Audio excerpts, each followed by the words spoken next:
Senin siang, Gubernur mengunjungi pos pantau Desa Rendang Karangasem untuk mengecek langsung kondisi Gunung Agung.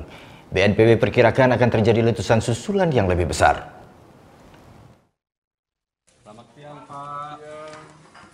Senin siang, Gubernur Bali mengunjungi pos pantau yang berada di Desa Rendang Karangasem. Gubernur mengecek kondisi gunung terkini serta kesiapan petugas tim PVMBG. Status awas ini kemungkinan akan berlangsung selama sebulan.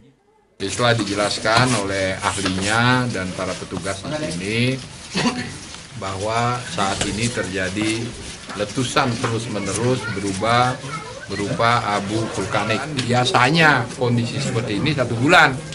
Berarti selama 1 bulan ini statusnya ya awas. Sementara antisipasi erupsi susulan yang lebih besar, Badan Nasional Penanggulangan Bencana tetapkan radius berbahaya sejauh 8 km dari puncak Gunung Agung.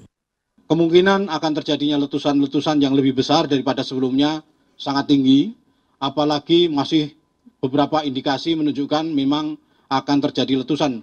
Bahkan letusan sejak kemarin sudah disertai dengan letusan-letusan yang eksplosif. Terdengar dentuman cukup lemah dan getaran yang ada di sana sampai sejauh 12 km. Abu vulkanis terdiri dari karbon dioksida dan florin. Menghirup abu vulkanis dapat menimbulkan masalah pernafasan dan kerusakan paru-paru. Partikel abu vulkanis yang kasar dapat mengakibatkan goresan kulit dan mata. Goresan tersebut nantinya akan menimbulkan pembekakan jika abu vulkanis terkena mata. Masyarakat di 22 desa yang berada di radius tersebut diharuskan mengungsi. Sampai saat ini baru sekitar 40.000 pengungsi yang sudah terdata dari sekitar 100.000 jiwa. Tim Liputan melaporkan untuk NET.